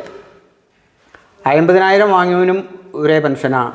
32,000 വാങ്ങിയവനും പെൻഷനൊന്നാണ്. അവിടെ മലബാറിലാണ് കേട്ടോ. മലബാർ ദേവസ്വം ബോർഡിൻ്റെ. കൊച്ചി ദേവസ്വം ബോർഡിനൊക്കെ വ്യത്യാസം മാറ്റമുണ്ട്. അപ്പം അങ്ങനെ 98 മുതൽക്ക് സ്ഥിരം ജീവനക്കാരനായി 2021 അങ്ങനെ പിരിഞ്ഞു. ഇപ്പം ഈ 2021 റിട്ടയർമെന്റിന് ശേഷം ബാക്കി കാര്യങ്ങൾ പ്രവർത്തനങ്ങൾ എല്ലാം പിന്നെ ഉണ്ട്. കളിക്ക് പോവാറുണ്ട്. അത് ശരി. ദാസ് ഇപ്പോൾ വീട്ടിൽ തന്നെയാണ്. സ്വാഭാവികമായിട്ടും പേര് വാഴയങ്കട കൃഷ്ണദാസ്. പിന്നെ ഞാൻ മാറ്റിയിട്ടില്ല. താമസം അത് ഓരോരോ ചുറ്റുപാടാണല്ലോ, സാഹചര്യങ്ങൾ വെച്ച്. ഇപ്പോൾ വാഴയങ്കട ഈ പറഞ്ഞ മാതിരി അന്നത്തെ സാഹചര്യം കാരണം എനിക്കത് അവിടുന്ന് മാറേണ്ടി വന്നു. വീട് പൊളിച്ചു. പഴയ തറവാടായിരുന്നു. അത് നോക്കാനും ആരും ഇല്ലാണ്ടായി. അമ്മ മരിച്ചു, അച്ഛനും ഇല്ലാണ്ടായി. പിന്നെ ഭാര്യയും കുട്ടികളും ഞാനും അവിടെ ഉണ്ടാവില്ല. അപ്പോൾ ഈ കുട്ടികൾക്ക് സ്കൂളിൽ പഠിക്കുകയാണ്. അപ്പം അവരുടെ ഒരു സുരക്ഷിതത്വം നമ്മൾ നോക്കണ്ടേ. അപ്പോൾ ഇവിടെയാവും ഭേദം. കാരണം ഭാര്യ വീടിൻ്റെ അടുത്ത് തന്നെ, തൊട്ട് ആ കോമ്പൗണ്ടിൽ തന്നെ. അതെ, എന്നാൽ എനിക്കും ഈ പറഞ്ഞ മാതിരി ഒരു ധൈര്യം ഉണ്ടാ പോണോടത്ത്. അങ്ങനെയാണ് ഇവിടെ ഏലംകുളം മുതൂർശി എന്ന് പറയും. അവിടെയാണിപ്പോൾ താമസം. ഒരു 10-20 കൊല്ലത്തിൻ്റെ മേലെയായി ഇവിടെയായിട്ട്, മുതൂർശിയായിട്ട്. ദാസേട്ടൻ്റെ കുടുംബവും പശ്ചാത്തലവും. കുടുംബം ഇപ്പോൾ അച്ഛനമ്മ ഇല്ല. ഇപ്പോൾ ഭാര്യ, 3 മക്കൾ. 2 പെൺകുട്ടി, 1 ആൺകുട്ടി. മൂന്നാളെയും വിവാഹം കഴിഞ്ഞു. മൂന്നാൾക്കും ഓരോരോ കുട്ടികളായി.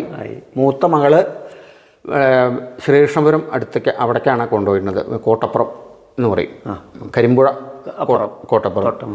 അയാൾക്ക് കഞ്ചിക്കോട് ഒരു ഇൻസുലിൻ കമ്പനി അസിസ്റ്റൻറ്റ് മാനേജറാണ്. അവർക്കൊരു കുട്ടി, ഒരു ആൺകുട്ടി.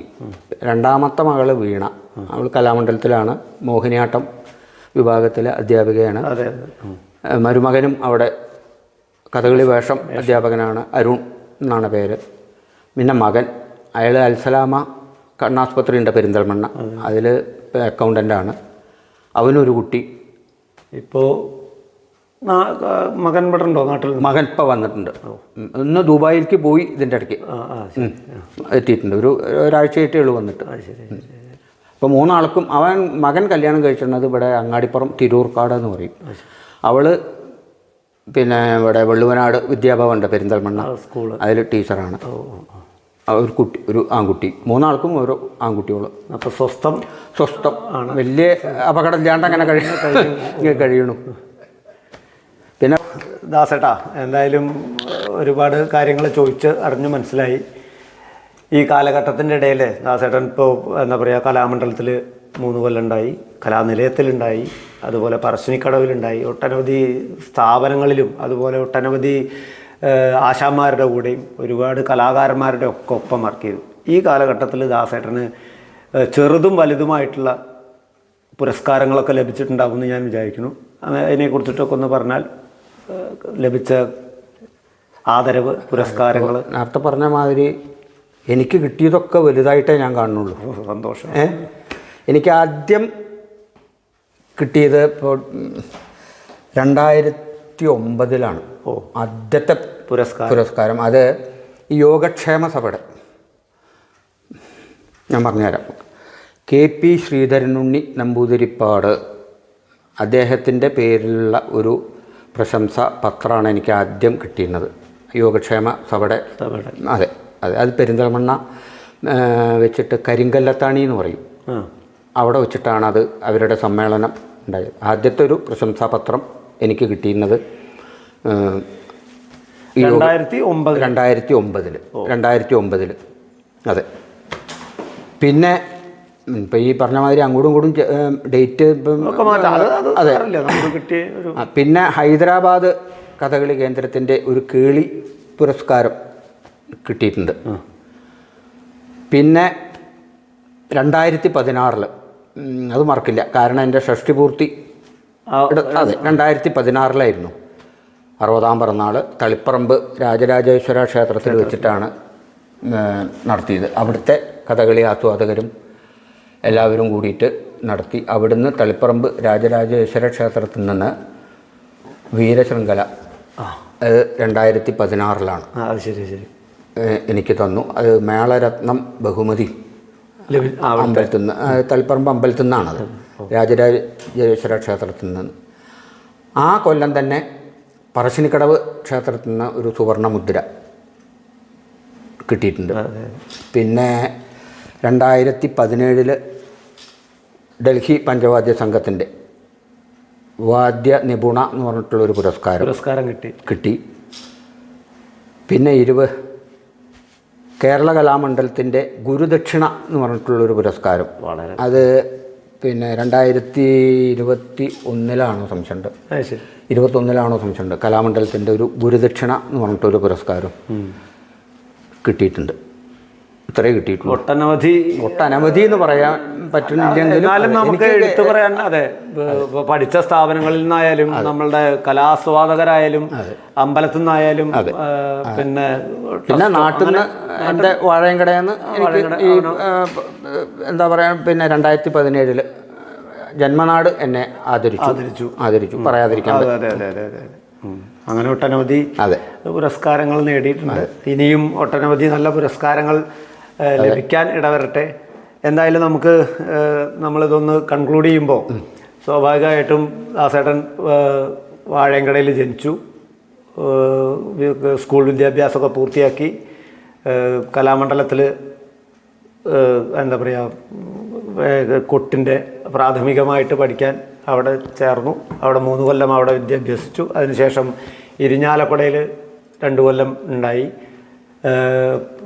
പിന്നെ അതിനുശേഷം പുറത്ത് ഒരുപാട് എന്താ പറയുക ആശാമാരുടെ കൂടെയും ഒപ്പവും സഹപ്രവർത്തകരുടെ ഒക്കെ ഒപ്പം കൂടി കഴിഞ്ഞ് ഈ കലയെക്കുറിച്ചിട്ട് അല്ലെങ്കിൽ നമ്മുടെ കൊട്ടിനെ കുറിച്ചിട്ട് ഒരുപാട് പ്രതീക്ഷകളും ഇതൊക്കെ ഉണ്ടല്ലോ. അപ്പോൾ നമുക്ക് ഒരു മിനിറ്റ് ദാസേട്ടാ, നമ്മളുടെ ഇരിഞ്ഞാലക്കുടയിൽ കഴിഞ്ഞു. അതുപോലെ അതിന് ശേഷം നമ്മൾ ഒരുപാട് ആശാമാരുടെ ഒപ്പവും സഹപ്രവർത്തകരുടെ ഒപ്പമൊക്കെ ഉണ്ടായി.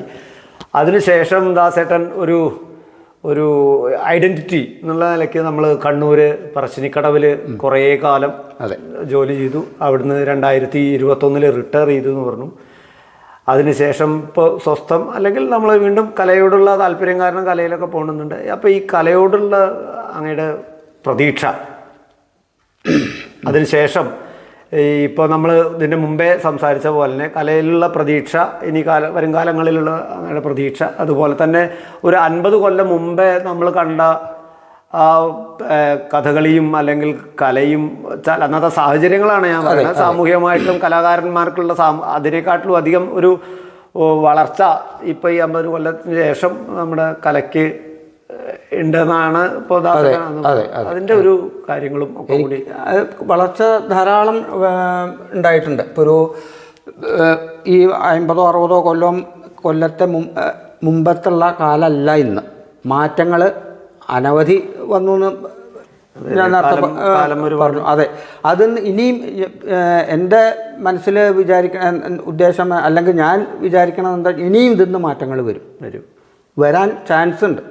കാരണം കാലം മാറുകയാണ്, അതിനനുസരിച്ചിട്ട് നമ്മളും ആ വഴി കൂടെ നീങ്ങുകയാണ് കാലത്തിനനുസരിച്ചിട്ട്. പിന്നെ എന്നെ സംബന്ധിച്ചിടത്തോളം ഞാൻ അധികം ഒന്നും മോഹിക്കാത്ത ആളാണ്. ഈ അതിമോഹമാണ് ആപത്ത്. എനിക്ക് വരേണ്ടത് എനിക്ക് വരും, അല്ലെങ്കിൽ എനിക്ക് കിട്ടേണ്ടത് എനിക്ക് കിട്ടും. ഞാൻ കിട്ടാൻ വേണ്ടിയിട്ട് ഒരാളുടെ മുമ്പിലും ഈ നിമിഷം വരെ, ഇന്ന് 68 വയസ്സായി, ഒരാളുടെ മുമ്പിലും ഞാൻ അങ്ങോട്ട് ചെന്നിട്ട് ഒന്നും ഞാൻ ആവശ്യപ്പെട്ടിട്ടില്ല. എൻ്റെ മനസ്സിൽ ഒരു ഇതുണ്ട്, എനിക്ക് കിട്ടേണ്ടത് എനിക്ക് കിട്ടും. എന്നെ വിളിക്കേണ്ടവർ എന്നെ വിളിക്കും. വിളിക്കാണ്ടാത്തവർ വിളിക്കില്ല. ഞാൻ അവരോട് ഞാൻ എന്താ വിളിക്കാത്ത അല്ലെങ്കിൽ എന്നെ വിളിക്കണേ അത് ഞാൻ പറയലില്ല. ഒരു നായാന്ന് കേൾക്കണേ, ഈ 10 നായാന്ന് കേൾക്കണേക്കാട്ടിലും ഭേദം ഒരു നായാന്ന് കേൾക്കുക, അല്ലേ? ഞാൻ അതിൽ വിശ്വസിക്കുന്ന ആളാണ്. കാരണം എന്നെ ഒരാൾ വിളിച്ചു, ഞാൻ ചെന്നു, ആ നായ വിളിച്ചിട്ട് അങ്ങനെയൊക്കെ ഇങ്ങനെയൊക്കെ ഒരു 10 നായ കേൾക്കണം. അല്ലെങ്കിൽ ഒരു നായ കൊണ്ട് കഴിയും. ആ നായെ വിളിച്ചു, അയാൾ വന്നില്ല, ഞാൻ അങ്ങനെ ചിന്തിക്കുന്ന ആൾ. ഞാൻ ഒരു ഉദാഹരണം പറഞ്ഞു എന്നേ ഉള്ളൂ. ഞാൻ അങ്ങനെ ചിന്തിക്കുന്ന ഒരാളാണ്. ഞാൻ ഒരാളോടും ഈ വയസ്സ് വരെ ഞാൻ അങ്ങോട്ട് ഒന്നും ഞാൻ ആവശ്യപ്പെട്ടിട്ടില്ല. ഈ പിന്നെ എന്താ പറയണ്ട, ഈ കുട്ടിൻ്റെ കാര്യം മാത്രമല്ല കേട്ടോ, എന്തായാലും ഞാൻ എപ്പോഴും മുണ്ട് മുറുക്കി ചുറ്റിയിട്ടേ നടന്നിട്ടുള്ളൂ. അത് മരണം വരെ അങ്ങനെ വേണമെന്നും ഞാൻ ആഗ്രഹിക്കുന്ന ആളാണ്. ഞാൻ എൻ്റെ പ്രാരാബ്ദം ഞാൻ ഒരാളോടും പറയാറുമില്ല. അത് എല്ലാവരും അയാൾ ഇപ്പോൾ വാഴങ്കട കാശ്, ഞാൻ നേരത്തെ പറഞ്ഞു, എന്നെ അപ്പൂന്നാണ് വിളിക്കുക. അപ്പൂൻ്റെ ഉണ്ടാവും കാശ്. അപ്പൂൻ്റെ എങ്ങനെ അത് അവർക്ക് അറിയില്ലേ. കാരണം എൻ്റെ നടപ്പും എൻ്റെ ഭാവവും ഇതുണ്ടെങ്കിൽ എൻ്റെ കാശുണ്ടെന്നാണ് എല്ലാവരും വിചാരവും. ഞാൻ ചിലപ്പോൾ 10 റുപ്യ കടം മേടിച്ചിട്ടാവും പോക്കറ്റിലിട്ടുണ്ടാവുക. അത് ഞാൻ അവരെ അറിയിപ്പിക്കലുമില്ല. അത് ഞാനുള്ളത് ഞാൻ എടുത്തു കൊടുക്കും. പിന്നെ ഞാൻ വേറെ കടം മേടിക്കേണ്ടി വരും. അതങ്ങനെയാണ് എൻ്റെ സ്വഭാവം. അതുകൊണ്ട് പിന്നെ ഞാൻ അധികം ആരോടും ഒരു വാക്ക് ഞാൻ കൊടുക്കലുമില്ല, ഒരു വാക്ക് ഞാൻ ആരെയും അധികം മേടിക്കാറുമില്ല. വെച്ചാൽ എന്താ പറയേണ്ട, ആവശ്യപ്പെടാറുമില്ല എന്നർത്ഥം. അങ്ങനെ ജീവിക്കണു. അതിനിപ്പോൾ ഇതേവരെ ദൈവം സഹായിച്ചിട്ട് ഒരു കുഴപ്പം വന്നിട്ടുമില്ല. അതെനിക്ക് ദൈവത്തിനോട് മാത്രമേ കടപ്പാടുള്ളൂ എന്നർത്ഥം, എൻ്റെ ഗുരുനാഥന്മാരോട്. അപ്പോൾ ഇത്ര നേരം നമ്മൾ തമ്മിൽ ഈ കലയെ പറ്റിയിട്ടും ഇതിനെയൊക്കെ പറ്റിയിട്ട് സംസാരിച്ചു. മനോജായിട്ടുള്ള ഒരു ഇത് ഞാൻ ഇതേവരെ ഞാൻ ചോദിച്ചിട്ടില്ല. മനോജ് എന്ത് ചെയ്യണു, എങ്ങനെയാണ് മനോജിൻ്റെ കാര്യങ്ങൾ, അതൊന്നറിയാൻ എനിക്ക് താല്പര്യമുണ്ട്. സന്തോഷം. സന്തോഷം. അതെ, എൻ്റെ പേര് മനോജ് അമ്മാർ. ഞാൻ മുതുകുർശിയാണ്, മുതുകുർശി മനക്കിലാണ്. അത്യാവശ്യത്തിന് എന്താ പറയുക, സാമൂഹ്യ പ്രവർത്തനവും രാഷ്ട്രീയ പ്രവർത്തനമൊക്കെ ഉണ്ട്. എനിക്ക് പിന്നെ അച്ഛൻ, അമ്മ, ഒരേട്ടൻ, ഒരനിയൻ, അവരുടെ വൈഫുമാർ, എനിക്കും ഏട്ടനും 2 കുട്ടികൾ, അനിയനും 1 കുട്ടി, അമ്മ, അച്ഛൻ. എൻ്റെ അച്ഛൻ 2021 മരിച്ചു. അമ്മ ഉണ്ട്. എൻ്റെ ഏട്ടൻ പെരുങ്ങോട് സ്കൂളിലെ അധ്യാപകനായിരുന്നു. അദ്ദേഹവും ഇതുപോലെ മുതുകുർശി മനക്കിലാണെന്ന് ഞാൻ പറഞ്ഞല്ലോ. അച്ഛൻ്റെ പേര് രാമൻ നമ്പൂതിരിപ്പാട് എന്നാണ്. പൊതുവേ ഇവിടെ എല്ലാവരും അറിയപ്പെടുക കുഞ്ചുണ്ണി എന്നാണ്. അച്ഛൻ നമ്മളെ മുതുകുർശിയിൽ തന്നെ ഒരുപാട് കാലം പോസ്റ്റ് മാഷായിട്ടിരുന്ന ആളാണ്. നമ്മുടെ കുടുംബ പശ്ചാത്തലം തന്നെ ഒരു ചെറിയ സാമൂഹ്യ പ്രവർത്തനവും രാഷ്ട്രീയ പ്രവർത്തനമൊക്കെ ഉള്ളൊരു ഫാമിലിയിൽ പെട്ട ആളാണ് ഞാൻ. അമ്മ ഉമാദേവി അന്തർജനം എന്നാണ് നമ്മുടെ പേര്. എൻ്റെ വൈഫ് പിന്നെ ശുഭ, 2 കുട്ടികൾ. വൈഫ് ബാങ്കിൽ, തിരൂർ അർബൻ ബാങ്കിൽ മാനേജറാണ്. പിന്നെ ഞാനിപ്പോൾ ഈ സാമൂഹ്യ പ്രവർത്തനം എന്ന് പറഞ്ഞല്ലോ, സാമൂഹ്യ പ്രവർത്തനത്തിൽ നമ്മളുടെ ചെറിയ രാഷ്ട്രീയ പ്രവർത്തനമുണ്ട്. അപ്പോൾ അവിടെ ഇങ്ങനെ ഏലംകുളം ഗ്രാമപഞ്ചായത്താണ് ഞങ്ങളുടെ. ആ പഞ്ചായത്തിൽ നിലവിൽ 7ാം വാർഡിലെ ഒരു മെമ്പറും ഒരു ആരോഗ്യ വിദ്യാഭ്യാസ സ്റ്റാൻഡിംഗ് കമ്മിറ്റി ചെയർമാനും ഒക്കെയാണ്. അങ്ങനത്തെ അത്ര പശ്ചാത്തലം അതൊക്കെ തന്നെയാണ്. വേറെ ഇപ്പോൾ കൂടുതൽ എന്താ. മനോജിൻ്റെ വിവരങ്ങളൊക്കെ അറിഞ്ഞു, കേട്ടതിൽ വളരെ സന്തോഷമുണ്ട്. നന്നായി. അതേതായാലും ദാസേട്ടൻ്റെ അതേ ഞാനിപ്പോൾ നമ്മളിങ്ങനെ കുറച്ച് സമയം കൊണ്ട് നമ്മുടെ ദാസേട്ടനെ കുറിച്ചിട്ടും അതുപോലെ ദാസേട്ടൻ്റെ കല, കൊട്ട്, ദാസേട്ടൻ അതിലാണല്ലോ കോൺസെൻട്രേറ്റ് ചെയ്തിരുന്നത്. കൊട്ടാണല്ലോ.